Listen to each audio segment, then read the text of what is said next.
Mr. Vice President.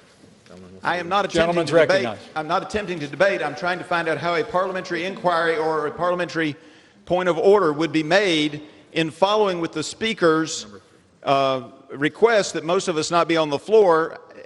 How do you make one of those points of order when you don't know what's going to happen later? Respectfully, Yes, sir. the gentleman's parliamentary inquiry constitutes debate, which is not permitted in the joint session under Section 18 of Title III United States Code. With that, Mr. Blunt.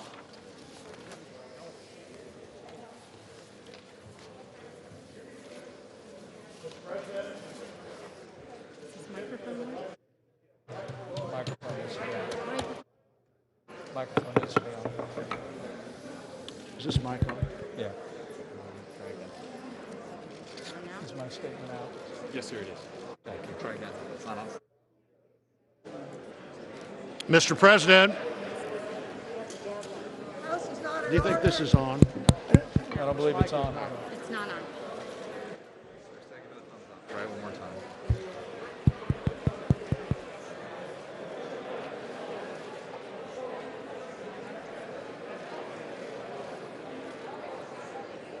Is it working? They think it is. All right. Okay.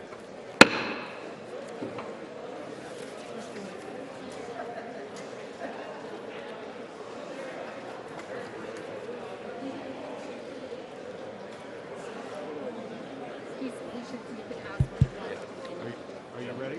Let's get order done. Want me to read it whether they can hear it or not? They think it's working, so we'll try again. Okay, order. Mr. President, Order in the chamber. Mr. President, Gentlemen will continue. the certificate of the electoral vote of the state of Alabama seems to be regular in form and authentic, and it appears therefrom that Donald J. Trump of the state of Florida received 9 votes for president, and Michael R. Pence of the state of Indiana received 9 votes for vice president. Are there any objections to counting the certificate of vote of the state of Alabama that the teller has verified appears to be regular in form and authentic? Hearing none. This certificate from Alaska, the parliamentarians advise me, is the only certificate of vote from that state that purports to be a return from the state, and that has annexed to it a certificate from an authority of the state purporting to appoint and ascertain electors. Mr. President, the certificate of the electoral vote of the state of Alaska seems to be regular in form and authentic, and it appears therefrom that Donald J. Trump of the state of Florida received 3 votes for president, and Michael R. Pence of the state of Indiana received 3 votes for vice president. Are there any objections to counting the certificate of vote of the state of Alaska that the teller has verified appears to be regular in form and authentic?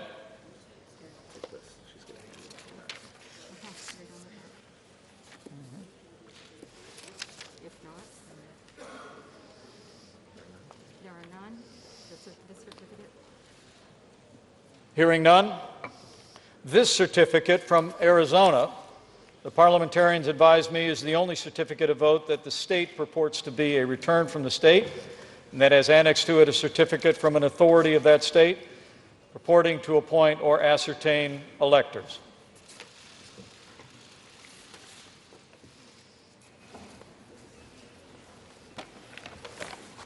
Mr. President, the certificate of the electoral vote of the state of Arizona seems to be regular in form and authentic, and it appears therefrom that Joseph R. Biden, Jr.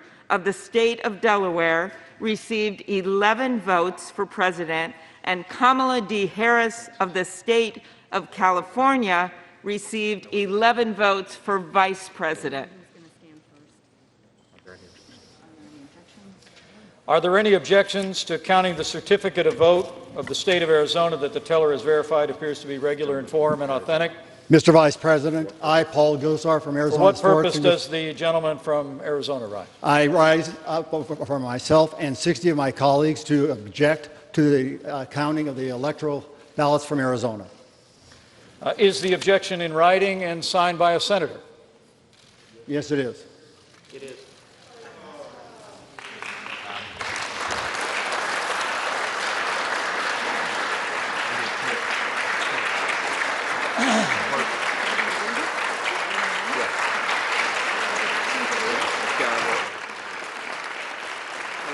I need the next part.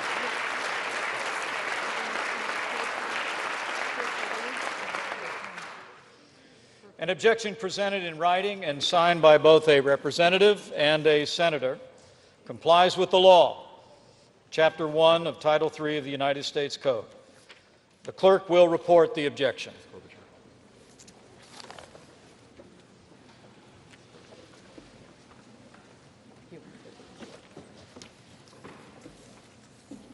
Next page, please. Objection to counting the electoral votes of the state of Arizona.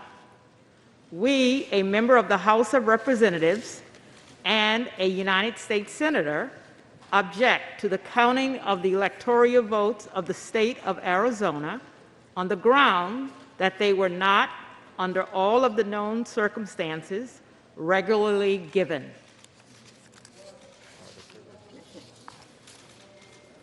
Are there further objections to the certificates from the state of Arizona? The chair hears none. The two houses will withdraw from joint session. Each house will deliberate separately on the pending objection and report its decision back to the joint session. The Senate will now retire to its chamber.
The chair will remind members of the need to adhere to the decorum requirements of the chamber as laid out in the Speaker's announced policies of January 4th, 2021, in accordance with the guidance and advice of the attending physician.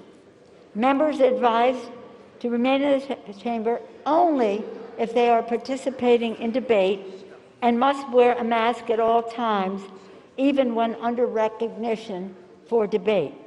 Members must also practice proper social distancing when present in the chamber. Let the record show that there is a gross violation of this guidance from the attendants on the Republican side of the aisle. Please, in the interest of your own health and as an example to the American people, abide by the numbers, now up to 25 on each side of the aisle, to participate in this stage of the development. Okay? Pursuant to Senate Concurrent Resolution 1, pursuant to Senate Concurrent Resolution 1 and Section 17 of Title III of the United States Code, when the two houses withdraw from the joint session to count the electoral vote for separate consideration of an objection, a representative may speak to the objection for 5 minutes and not more than once. Debate shall not exceed 2 hours, after which the chair will put in the question, shall the objection be agreed to? The clerk will report the objection made in the joint session. Objection to counting the electoral votes of the state of Arizona. We, a member of the House of Representatives and a United States Senator, object to the counting of the electoral votes of the state of Arizona on the ground that they were not, under all of the known circumstances, regularly given. Signed, Paul Gosar, Representative, State of Arizona. Ted Cruz, Senator, State of Texas. Thank you. The chair will endeavor to alternate recognition between members seeking support of the objection and members seeking opposition to the objection. The chair recognizes the gentleman from Louisiana, Mr. Scalise, for 5 minutes. Thank you, Madam Speaker. I rise today to object to a number of states that did not follow the constitutional requirement for selecting electors. Madam Speaker, this is something that is clear that our founding fathers debated about as a fundamental decision of how we choose our president. There was a lot of back and forth, if anyone reads the founding documents of our country, about the different versions they went through to ultimately come up with a process where each state has elections, each state has a process for selecting their electors and sending them to Washington. And Madam Speaker, in a number of those states, that constitutional process was not followed, and that's why we're here to object. If you look at what the requirement says, nowhere in Article 2, Section 1 does it give the Secretary of State of a state that ability. Nowhere does it give the governor that ability. Nowhere does it give a court that ability. It exclusively gives that ability to the legislatures. And in fact, in most states, that's the process that was followed. But for those states that this wasn't followed, unfortunately, this is not new. We've seen over and over again more states where the Democrat Party has gone in and selectively gone around this process. That has to end, Madam Speaker. We have to follow the constitutional process. Now, there might be reasons why some people don't like the process laid out by a legislative body. Madam Speaker, I served on one of those legislative bodies when I was in the state legislature for 12 years. I served on the House and Governmental Affairs Committee where we wrote the laws for our state's elections. And I can tell you, when we had to make changes, those were extensively negotiated. We would have people on both sides come, Republicans and Democrats, Madam Speaker, would get together to work through those changes, any minute change, to how a precinct would function, to how a change would be made in the time of an election, signature requirements, all the many things that involve a clerk carrying out the duties in each parish, in our case. You would see people come and give testimony. Madam Speaker, both sides could come. Clerks of court were there in the hearing rooms. It was an open process, by the way, not behind closed doors in a smoke-filled room where somebody might want to bully a Secretary of State to get a different version that might benefit them or their party or their candidate. That's not what our founding fathers said is the process. Maybe it's how some people wanted to carry it out, but they laid out that process. And so when we would have to make those changes, they were in public view. They were heavily debated. And then ultimately, those laws were changed in advance of the election so everybody knew what the rules were. People on both sides knew how to play the rules before the game started, not getting somewhere in the process and saying, well, you don't think it's going to benefit you, so you try to go around the Constitution. That's not how our system works. It's gotten out of hand. And so President Trump has called this out. And President Trump has stood up to it. So many of us have stood up to it. And in fact, over 100 of my colleagues, Madam Speaker, asked the Supreme Court to address this problem just a few weeks ago. And unfortunately, the court chose to punt. They didn't answer it one way or the other. They didn't want to get in the middle of this discussion. We don't have that luxury today. We have to discuss this. We have to fix this. In fact, on our first full day of this Congress, many of us brought legislation onto the House floor to start fixing the problems with our elections, to restore integrity to the election process, which has been lost by so many millions of Americans. And we had a vote. Every single Republican voted to reform the process. Every single Democrat voted against it. They don't want to fix this problem. But the Constitution is our guide. And it's time we start following the Constitution. It's time we get back to what our founding fathers said is the process for selecting electors. That's the legislatures. In public view, not behind closed doors, not smoke-filled rooms, not bullying somebody that might give you a better ruling. Let's get back to rule of law and follow the Constitution, Madam Speaker, and I yield back the balance of my time. Gentleman's time has expired. For what purpose does the gentlewoman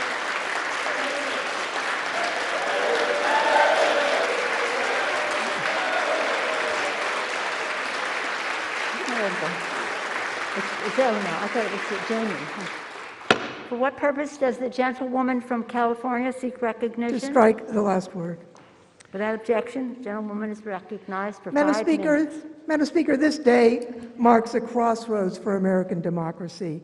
Those who object to the counting of the Electoral College votes, which reflect the votes of the American people, want to substitute their preferences for the voter's choice. That's not what our Constitution requires, and it's at odds with the American Democratic Republic. If Congress selects the next president instead of American voters, we'll have no need for an electoral college. In fact, we'd have no need for presidential elections at all. We'd be moving from a government elected by the people to a government selected by those already governing. That's not America. In the United States, we abide by the choices of the people, not an elite few. The framers of our Constitution considered whether to have Congress select the president and specifically rejected it. Instead, they wrote Article 2 and the 12th Amendment. Article 2 creates the Electoral College, where each state appoints electors. Laws of all 50 states and D.C. require electors to vote for the winner of the state's popular election. Each state provides for the orderly conduct of elections, including lawful challenges, recounts, and the like. The 12th Amendment is what brings us to today. It says the electors meet in their states. That happened December 14th. The amendment says the electors shall cast their votes, sign and certify them, transmit them to a seal. That's been done. The sealed envelopes containing the signed, certified ballots from each state's electors, reflecting the votes of the people, were in those mahogany boxes.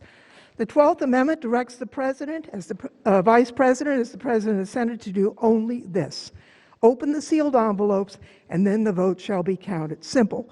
It doesn't say counted in a manner that some members of Congress or the Vice President might prefer. No. The votes are simply to be counted as certified and transmitted by the states. During Reconstruction after the Civil War, more than one slate of electors were appointed by states. Dueling lists were sent and protracted processes were undertaken in presidential elections. And as a result, to make an orderly process, Congress enacted the Electoral Count Act of 1887. This law governs our proceedings today. The act provides dispute resolution mechanisms. Under the ECA, if a governor certifies a slate of electors and there are no competing slates from that state, the governor's certified slate must be counted. Today, every single slate of electors, won by Joe Biden or won by Donald Trump, got their governor's certification. Not a single state submitted a competing slate. There's no dispute to resolve. The 2020 election was the most secure election conducted in modern history.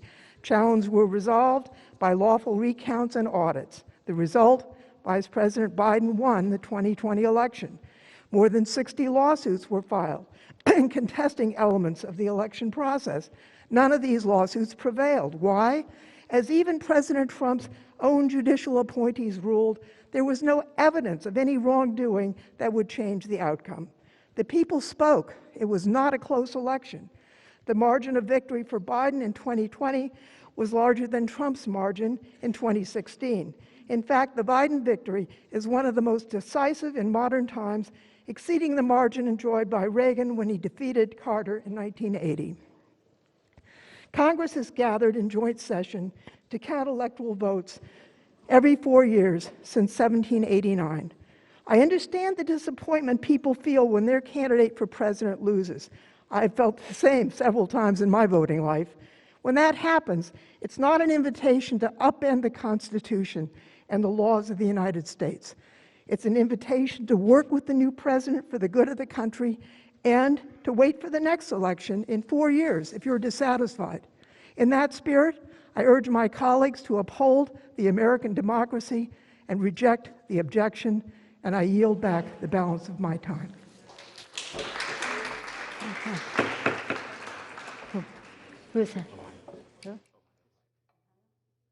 For what purpose does the gentleman from Ohio seek recognition? Madam Speaker, I rise to support the objection. Without objection, the gentleman is recognized for 5 minutes. Madam Speaker, Americans instinctively know there was something wrong with this election. During the campaign, Vice President Biden would do an event and he'd get 50 people at the event. President Trump, at just one rally, gets 50,000 people. President Trump increases vote with African Americans, increases vote with Hispanic Americans, won 19 of 20 bellwether counties, won Ohio by 8, Iowa by 8, and Florida by 3. Got 11 million more votes than he did in 2016, and House Republicans won 27 of 27 toss-up races. But somehow, the guy who never left his house wins the election? 80 million Americans, 80 million of our fellow citizens, Republicans and Democrats, have doubts about this election. And 60 million people, 60 million Americans think it was stolen. But Democrats say, no problem, no worries, everything's fine. We asked for an investigation. We asked Chairman Nadler, Chairwoman Maloney for an investigation. They said no. Wouldn't want to investigate something that half the electorate has doubts about. It's just the presidency of the United States. Why? Why not one single investigation? Why not even one single hearing over the last 9 weeks in the United States House of Representatives? Why? Because all the Democrats care about is making sure President Trump isn't president. For 4.5 years, that's all they've cared about. July 31st, 2016, before he was elected the first time, Jim Comey's FBI takes out the insurance policy, opens an investigation on the president based on nothing. May 17th, 2017, Bob Mueller named special counsel. 2 years, they investigate the Russia hoax, 19 lawyers, 40 agents, and $40 million of taxpayer money for nothing. December 18th, 2019, Democrat House members vote to impeach President Trump based on an anonymous whistleblower with no firsthand knowledge who was biased against the president and who worked for Joe Biden. But none of that worked. As hard as they tried, none of that worked. They threw everything they had at him. So what did they do next? They changed the rules. They changed the election law. and they did it in an unconstitutional fashion. And that's what we're going to show over the next several hours of debate. The Constitution is clear, as Whip Scalise just said. State legislatures, and only state legislatures, set election law. In Arizona, the law says voter registration ends on October 5th.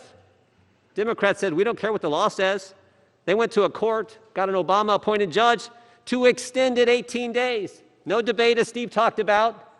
No debate, no discussion, he just did it. Pennsylvania, same thing. Pennsylvania law says mail-in ballots have to be in by 8 p.m. Election Day. Democrat Supreme Court said, nope, we're going to extend it. Election Day doesn't end on Tuesday now. They took it to Friday. Extended the election 3 days. Not the legislature, partisan Supreme Court.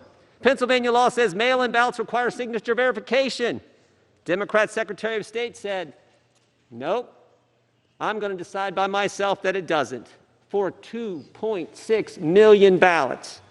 Pennsylvania law says mail-in ballots can't be processed until Election Day. Some counties said no. And you can imagine which counties they were. Democrat-run counties said no and allowed ballots to be cured and fixed before Election Day. They did an in-run around the Constitution in every state that Republicans will object to today. Every single one. It was a pattern.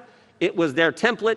They did it in Arizona. They did it in Georgia. They did it in Michigan. They did it in Pennsylvania. They did it in Nevada. They did it in Wisconsin.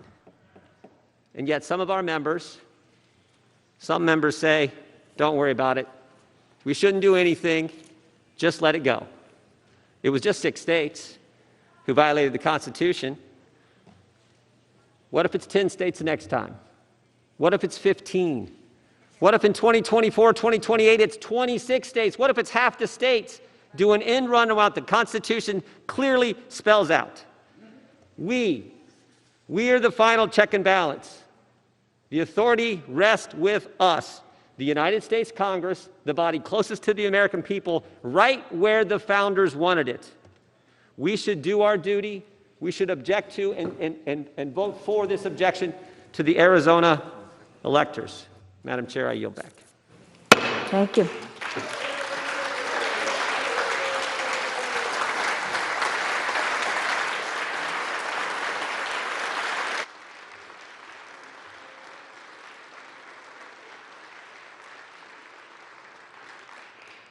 Purpose does the gentleman from California seek recognition?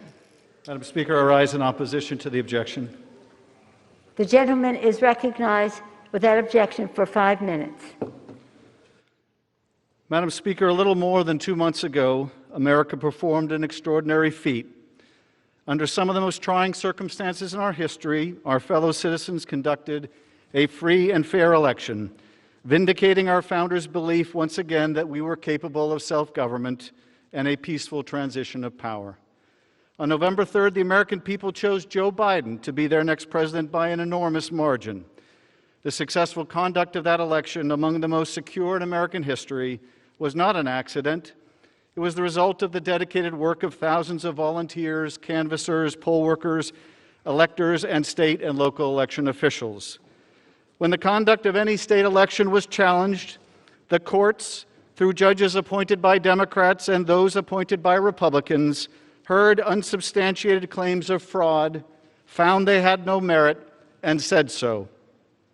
But most important, the American people persevered. In the midst of the worst pandemic in a century, America had one of the most impressive elections in a century with historic voter turnout. Our fellow citizens did their civic duty. The question we face today is, will we do ours? That we are here with a substantial number of our members seeking to overturn an election is remarkable, tragic, and all too predictable. For it is the natural result of a locomotive set in motion months ago with a myth. For weeks and weeks before, during, and after our election, a dangerous falsehood was propagated that our election would be marred by massive fraud. Never mind, it was the same election which brought the very men and women to this chamber who would challenge its results. What value has consistency when measured against ambition? A former senator from Georgia, remarking on a contested election over a century ago, said that able men, learned men, distinguished men, great men in the eyes of the nation seemed intent only on accomplishing a party triumph without regard to the consequences to the country. That is human nature. That is, he said, unfortunately, party nature. Was he right? We stand in a house which was once the place of giants. Have we become so small? Does our oath to uphold the Constitution, taken just days ago, mean so very little? I think not. I believe, to quote our dear departed friend Elijah Cummings, that we are better than that. I think Elijah would be proud that the debate here today is not between Democrats and Republicans, and that some Republicans, including the Republican leader of the Senate, remain devoted to the principle that we are a nation of laws, not individuals, let alone a single individual. It may seem unfair to the new members who have only just taken the oath for the first time that they should be so soon tested with one of the most consequential votes they may cast, no matter how long they serve. But it is so, and none of us can shrink from that responsibility. Nor can we console ourselves with the intoxicating fiction that we can break that oath without consequence, because doing so will not succeed in overturning the election. An oath is no less broken when the breaking fails to achieve its end. We must be mindful that any who seek to overturn an election will do injury to our Constitution, whatever the result. For just as the propagation of that dangerous myth about this election made this moment inevitable, our actions today will put another train in motion. This election will not be overturned, but what about the next, or the one after that? What shall we say when our democratic legacy is no more substantial than the air, except that we brought trouble to our own house and inherited the wind? This isn't the first time we've had a contentious election, and it won't be the last. In 1800, John Adams lost a closely contested election to Thomas Jefferson in the first peaceful transition of power from one party to another in our history. Adams was hardly pleased with the result, choosing to skip the inaugural activities. But he did what leaders are required to do in a democratic government when they lose. He went home. He went home. Jefferson, has my time expired, Madam Speaker? 10 seconds. Would later refer to his victory as the Revolution of 1800, but marveled that the revolution had occurred by the rational and peaceful instruments of reform, the suffrage of the people.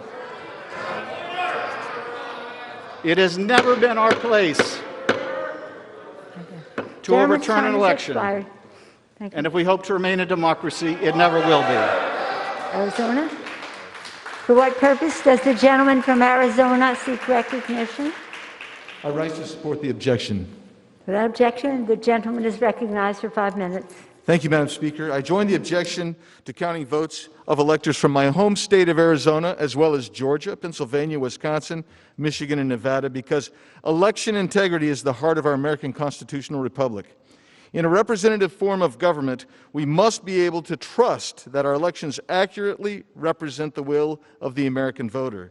This is the appropriate forum anticipated and provided for by our founders to debate whether this election complied with the Constitution that we've all sworn to protect. Every particular of the Constitution is to be protected, including Article 2, Section 1. The debate as to the legitimacy of the 2020 presidential election has been suppressed by the left and its propagandists in the media until today. State legislatures are required to determine the manner in which electors are chosen. Arizona names its electors on the general election ballot and identifies what candidate those electors are required to vote for should that candidate obtain the majority of votes in the general election. As part of the manner for determining electors, Arizona also establishes deadlines for voter registration.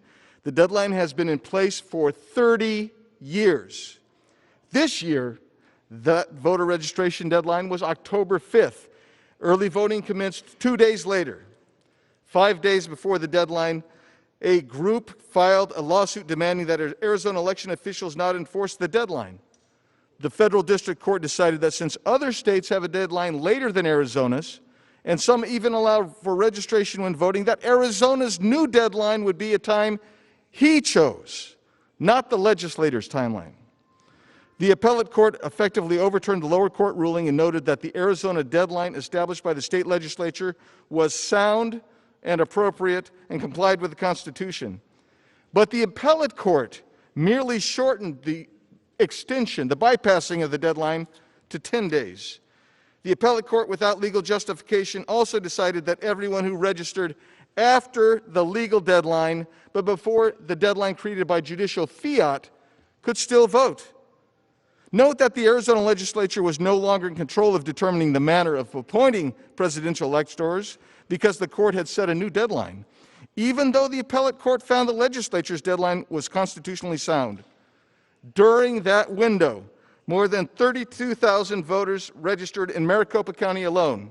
Here are copies of those voter registration records. In going around the deadline set by the legislature, the court ignored the Arizona legislature's obligation and right to direct the manner for choosing presidential electors as set forth in Article 2, Section 1. As a consequence of that judicial usurpation, more than 32,000 people were allowed to unlawfully cast ballots in Arizona's presidential election in 2020. The Arizona legislature seeks an independent audit of the election. The governor refuses now to call them into a special session. The Maricopa County Board of Supervisors has refused to comply with legislative subpoenas. In Arizona, the people who control the evidence related to the election have done everything possible to prevent an independent audit directed by the legislature. Arizonans have used the limited amount of records available to investigate the 2020 presidential election. Of a limited sample of 1,000 addresses of voters, they found 539 voters did not live at the addresses on the voter rolls. Here is a stack of 1,000 declaration of affidavits supporting that. I object to the continuing counting the votes of Arizona electors because the federal courts went around the legislatively constructed mechanism for choosing Arizona's presidential electors, allowing tens of thousands of voters to unlawfully cast votes. The court usurped a key component of the Arizona legislature's manner of selecting presidential electors, thus violating Article 2, Section 1. The legislature is being obstructed in its efforts. And what little evidence we have, or little information we have, has produced this kind of evidence which indicates a significant problem with the integrity of the presidential election. Madam Speaker, I ask that my written comments, together with the voter registration records that reflect the 32,000 registrations permitted in contravention of state law, letters and resolutions from Arizona legislators pertaining to the count of votes from electors, along with approximately 1,000 affidavits and declarations pertaining to potential voter fraud in Arizona in the 2020 presidential election, and the statement of Congressman Randy Weber of Texas be made a part of the record. I yield back. Thank you. Thank the gentleman. For what purpose does the gentleman from Maryland seek recognition? Madam Speaker, I rise in opposition to the objection. The gentleman is recognized without objection for 5 minutes. Madam Speaker, I want to thank you first and all my dear beloved colleagues for your love and tenderness, which my family and I will never forget.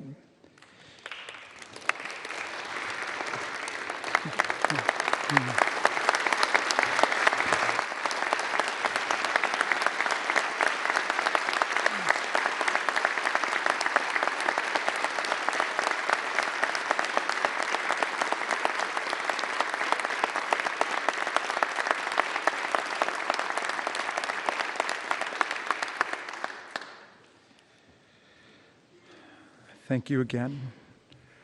Abraham Lincoln, whose name is a comfort to us all, said, "We've got the best government the world ever knew." It's best because the first 3 words of the Constitution tell us who governs here: we the people. Watch this proceeding today and tell the world with pride, as Lincoln did, about the brilliant meaning and promise of our country. Our government belongs to the people. As President Ford said, "Here the people rule." Today, we are in the people's house to complete the people's process for choosing the people's president. We assemble in joint session for a solemn purpose that we've all sworn a sacred oath to faithfully discharge. The 12th Amendment obligates each and every one of us to count the electoral votes to recognize the will of the people in the 2020 presidential election. We are not here, Madam Speaker, to vote for the candidate we want. We are here to recognize the candidate the people actually voted for in the states. Madam Speaker, the 2020 election is over, and the people have spoken.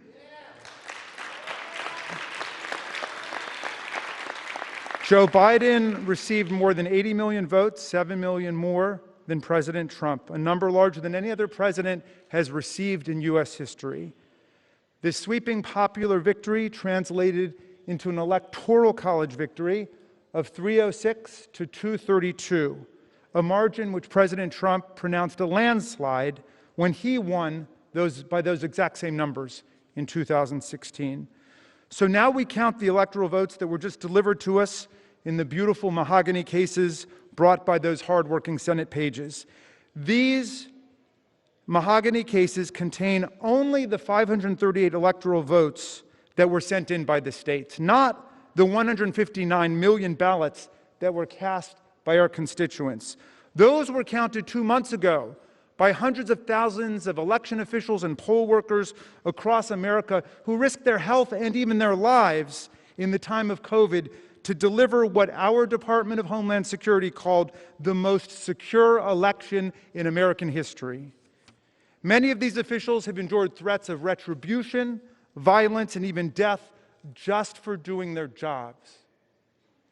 Just as the popular vote was for Biden, so was the electoral vote. On December 15th, Senate Majority Leader Mitch McConnell recognized it. The Electoral College has spoken, Senator McConnell said from the Senate floor. Today, I want to congratulate President-elect Joe Biden. Yet we have seen escalating attacks on our election with unfounded claims of fraud and corruption. More than 60 lawsuits have been brought to date seeking to overturn the results. They have failed repeatedly, and they have failed spectacularly. Every objection we hear today maligning our states and their officials, both Republican and Democrat, has been litigated, adjudicated, and obliterated in both federal and state court. The president has not just had his day in court, my friends. He has had more than 2 months in court looking for a judge to embrace these arguments. In more than 50 cases, Madam Speaker, at least 88 different judges, including many appointed by the president himself, have meticulously rejected the president's claims of fraud and corruption. Take Georgia U.S. District Judge Stephen Grimberg, named to the bench by President Trump this year. Last year, he rejected Trump's prayer to block certification of Biden's victory in Georgia, saying it has no basis in fact or law. Take U.S. District Judge Brett Ludwig, another Trump nominee who took the bench in September. He dismissed a lawsuit seeking to overturn the results in Wisconsin, calling it extraordinary. A sitting president who did not prevail in his bid for re-election has asked for federal court help in setting aside the popular vote based on issues he plainly could have raised before the vote occurred. He wrote, "This court has allowed plaintiff the chance to make his case, and he has lost on the merits." Trump has asked for the rule of law to be followed, Judge Ludwig observed, and he said definitively, it has been. I've been a constitutional law professor for 30 years, and if I were to test my students on these decisions, it would be the easiest test in the world, because the plaintiffs have lost nearly every case and every issue in the most sweeping terms. That's all they would have to remember. There is no basis in fact or law to justify the unprecedented relief that is being requested of nullifying these elections. We are here to count the votes. Let us do our job. Gentleman's time, okay.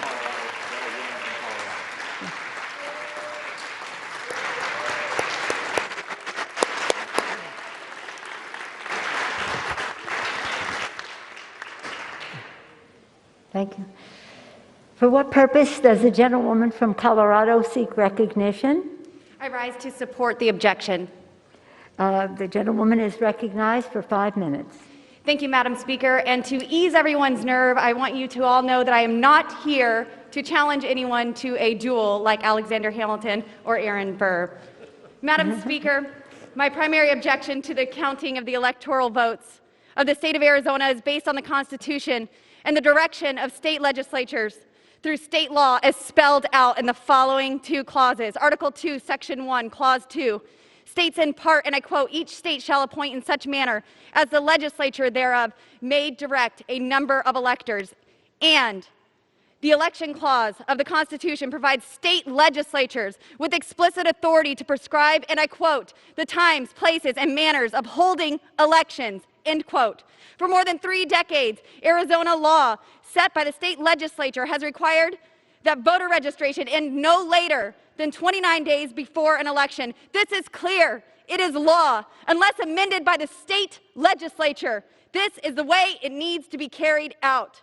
In Arizona, the deadline for voter registration for the 2020 presidential election was October 5, 2020. Using COVID as a reasoning, Democrats filed a lawsuit to extend this deadline by 18 days. And an injunction was made by an Obama-appointed judge preventing the Arizona Secretary of State from enforcing the constitutional deadline set by the state legislature. As a result of this frivolous partisan lawsuit, 10 extra days were added via judicial fiat to allow voter registration. These 10 days were added after voting had already begun. This is completely indefensible. You cannot change the rules of an election while it is underway and expect the American people to trust it.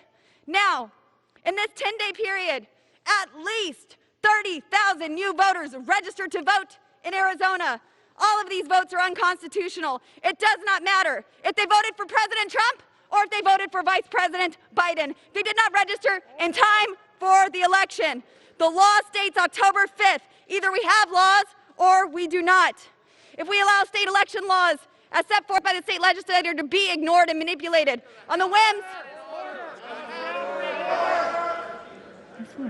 partisan lawsuit, unelected bureaucrats, Who's order? The House will be in order.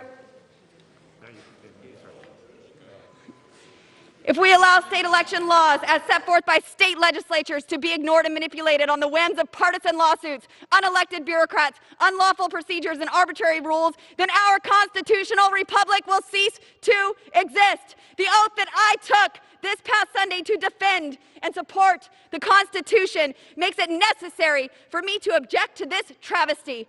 Otherwise, the laws passed by the legislative branch merely become suggestions to be accepted, rejected, or manipulated by those who did not pass them. Madam Speaker, I have constituents outside this building right now. I promised my voters to be their voice. In this branch of government, which I now serve, it is my separate but equal obligation to weigh in on this election and object.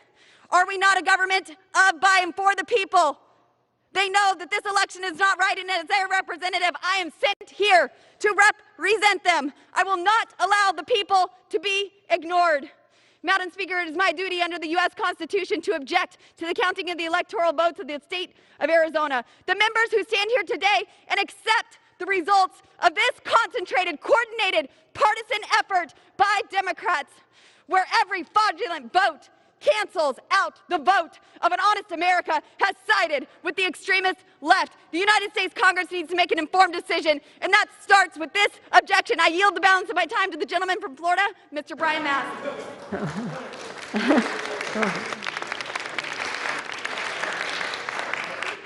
Madam Speaker, I rise as well to support the objection, and I rise with a simple question. Can the chair honestly tell Americans that with pending Supreme Court legislation or pending Supreme Court case over legal observers not being allowed to observe and inspect signatures, that the laws and Constitution of that state were not violated to change voting outcomes? Madam Speaker, I will wait for a response. I'm sorry? Gentleman has 25 seconds remaining. Madam Speaker, I will repeat my question. Can you honestly tell Americans that with pending Supreme Court case over legal observers not being able to observe and inspect signatures, that the laws and Constitution of Arizona did not be violated to change voting outcomes, and I will wait for a response. Okay. The gentleman's time has expired. To what purpose does the gentleman from Colorado seek recognition? Madam Speaker, I rise in opposition to the objection. Without objection, the gentleman is recognized for 5 minutes. Madam Speaker, today is an important day. In 1862, during the depths of the Civil War, President Lincoln submitted his annual message to Congress, to this body, and in it he wrote the following: "Fellow citizens, we cannot escape history. We of this Congress and this administration will be remembered in spite of ourselves. The fiery trial through which we pass will light us down in honor or dishonor to the latest generation. We shall nobly save or meanly lose the last best hope of earth." We gather today, Madam Speaker, to ensure the survival of our grand American experiment, the greatest democracy this world has ever known. And there are millions of people watching today's proceedings. The eyes of the world are on us now, my colleagues, wondering if we will keep the faith, wondering if our constitutional republic will hold. Will we adhere to our Constitution, that solemn, visionary document that has guided us so well for so long and enabled the peaceful transfer of power for the last 230 years? Will we continue to be a country premised on the consent of the governed, a Congress that respects the will of the people, and a republic that will endure? Those are the questions before us today, Madam Speaker. With respect to my new colleague from Colorado, the question is not whether Joe Biden was elected the 46th President of the United States. He clearly was. The people of Arizona, like so much of the country, spoke clearly and resoundingly. They voted in record numbers, and over 81 million Americans selected Joe Biden as the next president. Now, today we hear from some in this chamber, not all, but some of my colleagues on the other side of the aisle, vague claims of fraud. No substance, no evidence, no facts, no explanation for why over 88 judges across this land have rejected the very same claims. Madam Speaker, the bottom line is this. As my colleague Representative Raskin so eloquently put it, the people have spoken. And that is why on December 14th, the Electoral College met to certify the election of a duly elected president, just as they've done for centuries during terrible world wars, recessions, depressions, plagues, and pandemics. They met their duty, and they once again rose to the occasion and certified the election. And the question now is, will we do ours? Now, I know there are many textualists among us, many of my colleagues, who would understand that the Constitution must guide our work today. And the Constitution is crystal clear. Our duty today is a narrow one. Article 2, Section 1, Clause 3 reads, "The President of the Senate shall, in the presence of the Senate and the House, open all the certificates, and the votes shall then be counted. The person having the greatest number of votes shall be the President." That's it. Period. Our job is not to replace the judgment made by the American people with our own. And yet that is precisely what so many of my House and Senate Republican colleagues ask this body to do, to substitute their judgment for the expressed will of the American people. In America, we don't do that. In the United States, we accept the results of free and fair elections. We don't ignore the will of the voters, Madam Speaker, and attempt to install a preferred candidate into power. That doesn't happen here. I will close with this. Our duty, our task, is a very simple one: to honor the voice of the people, to honor our Constitution, to count the votes, certify this election, and begin to heal this great country of ours. I pray each of us may find the courage to do so. With that, I yield back. Thank you, gentlemen. Yeah? Okay. Yeah. For what purpose does the gentleman from Louisiana seek recognition? Madam Speaker, I rise in support of the objection. The gentleman is recognized for 5 minutes. Madam Speaker, we have a solemn responsibility today. We must vote to sustain objections to states of electors submitted by states that we genuinely believe clearly violated the Constitution and the presidential election of 2020. This is the threshold legal question before us, and it's an issue before us for the state of Arizona. We got to repeat this for emphasis because a lot of people seem to be confused. Because judges and not the state legislature changed the rules of the election, Arizona clearly violated the plain language of Article 2, Section 1 of the Constitution in its selection of presidential electors. The framers of our Constitution recognized that elections were susceptible to corruption. We all know that. So how did they fix it? How did they provide for that? They created the Electoral College as a safeguard, and they expressly empowered state legislatures to ensure the integrity of our unique election system. Only the state legislatures, because they're a full body of representatives and not rogue officials, were given the authority to direct the manner of appointing presidential electors because it was so important. The Supreme Court has acknowledged this over and over. They previously affirmed in Article 2, Section 1, Clause 2, quote, "The appointment of these electors is thus placed absolutely and wholly with the legislatures of the several states. That authority can never be taken away or abdicated."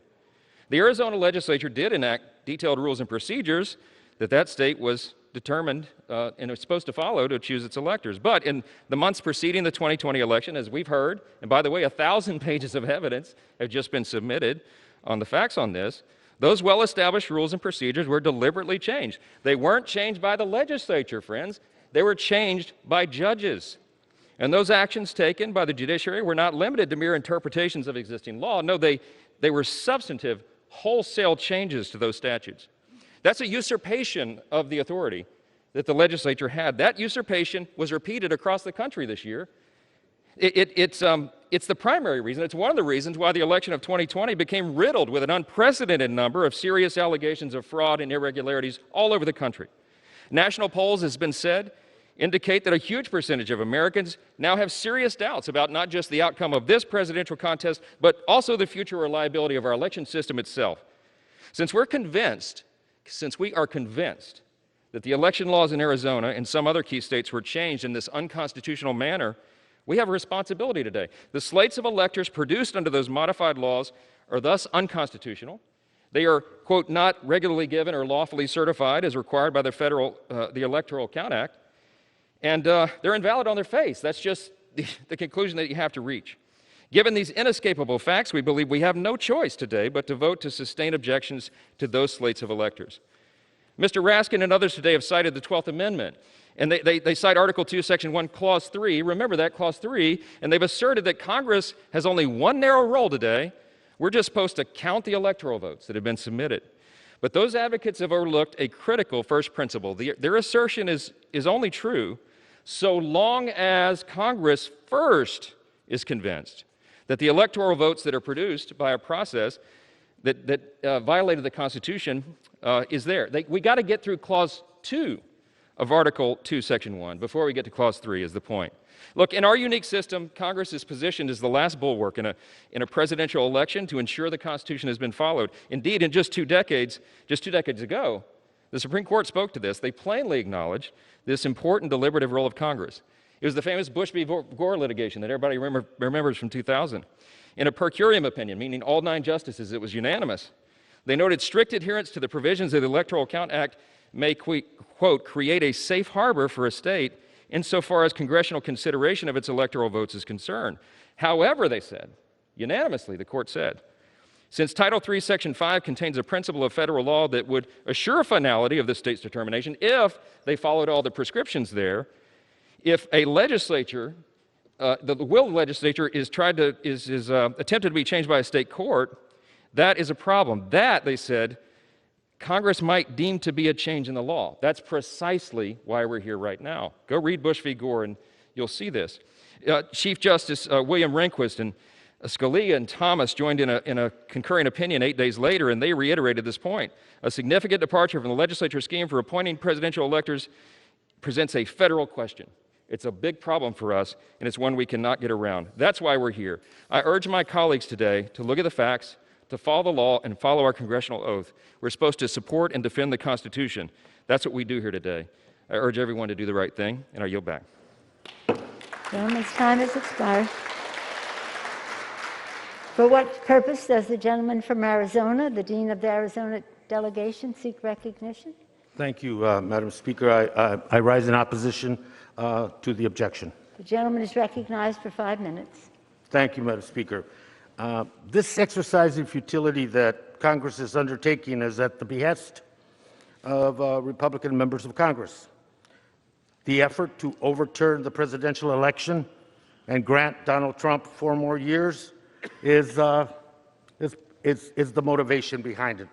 And to continue a baseless, conspiracy-fueled threat to our democracy makes no sense, because there is no viable constitutional or legal path to overturn the election that will make Vice President Biden and Senator Harris President and Vice President of the United States after January 20th. One certain outcome of this whole process is the weakening of our democracy and the threatening of our democracy. Beginning with Arizona, Congress is being asked to chase down a rabbit hole, baseless, discredited, and judicially discarded fringe conspiracy theories. But for the record, let's talk a little bit about Arizona. Arizona and state and local officials did an unbelievable job to ensure that the 2020 elections ran smoothly. Mr. Hickman, the Republican chairman of the Maricopa County Party, the largest county in the state of Arizona, said, no matter how you voted, this election was administered with integrity, transparency, and in accordance with state laws. Arizona showed up to the polls in record numbers. More than 3.4 million people voted, increases in every county, and 65% of all eligible voters in Arizona voted in the 2020 election. Arizona's cast their ballots up and down for Republicans and Democrats, and 11 electoral votes were granted to Joe Biden and Kamala Harris based on their victory in Arizona. That's the story. Arizona voted in hundreds of races this year. And in addition to the presidency, these races include 9 members of the state's congressional delegation that are with you. 4 of them, my Republican colleagues. These members have already been seated in the 117th Congress. They do not question the accuracy of Arizona's 2020 elections to select a congressional delegation, yet my 4 Republican colleagues question the presidential election. Our colleagues may say they are only asking questions and seeking to reassure voters. But let us be clear, these questions have been answered by the voters and by the courts. Rather than accepting the answers and the results of the election, they are fanning the flames of unfounded suspicion and once again creating a threat, a very real and dangerous threat to our democracy. Again, our friends do not question the outcomes of their own elections.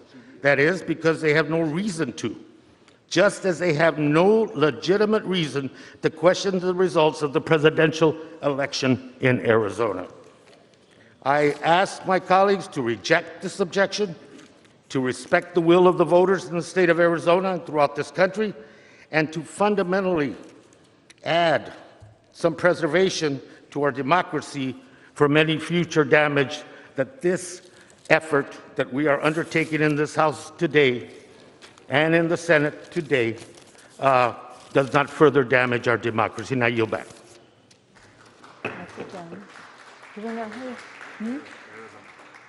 For what purpose does the gentleman from Arizona seek recognition? Madam Speaker, I rise in support of my objection. The gentleman is recognized for 5 minutes.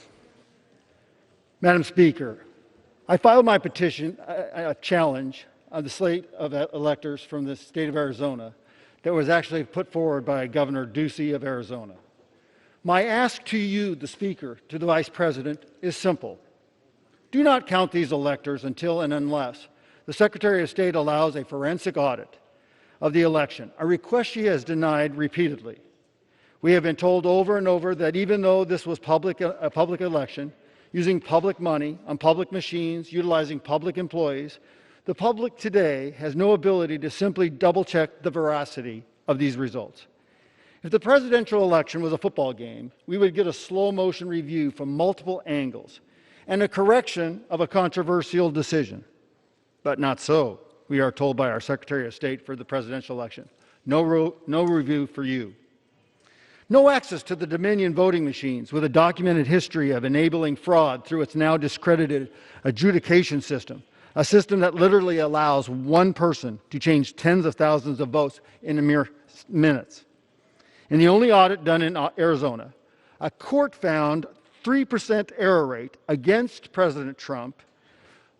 Vice President Biden's margin of error was 1/10 of that, at 0.03%. By the way, a 3% error rate at minimum is 90,000 ballots. After finding the 3% error rate, the court stopped the audit and refused to go further. In Arizona, as my attachments make clear, mail-in ballots were altered on the first day of counting, as shown in data graphs we provide, and is concluded by data analysts. Over 400,000 mail-in ballots were altered, switched from President Trump to Vice President Biden, or completely erased from President Trump's totals. The proof is in the counting curves, the curves that cannot occur except with odds so rare and unlikely that winning the Mega Millions lottery is more probable. Mr. Speaker, can I have order in the chamber? The House will be in order. The House will be in order. Okay.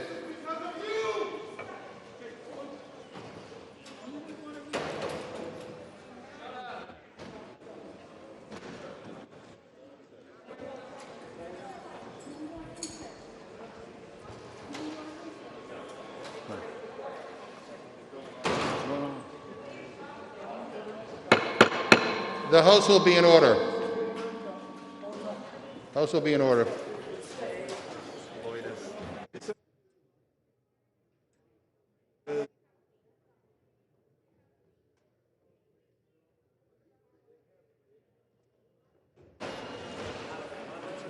Members will take their seats.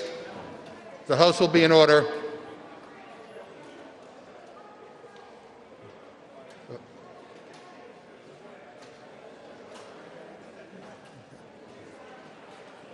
Okay.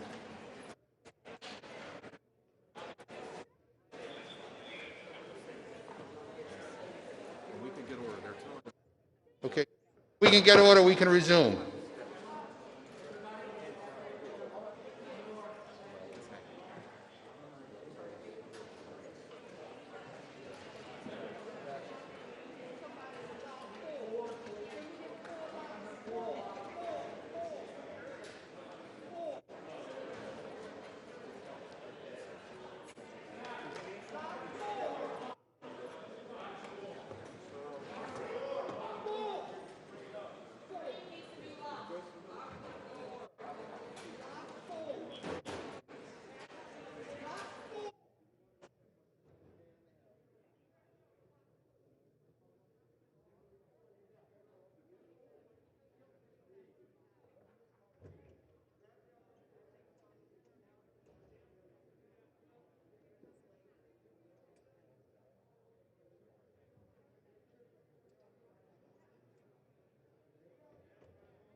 Without objection, the Chair declares the House in recess pursuant to Clause 12B of Rule 1.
House will be in order.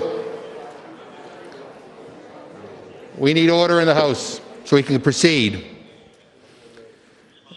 The gentleman from Arizona has 2 3/4 minutes remaining.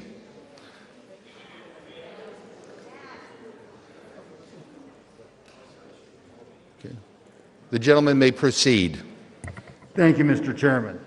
As I was saying, the probability of these ectopic curves, you have the better likelihood of winning the Mega Million lottery than you do having statistical issues here.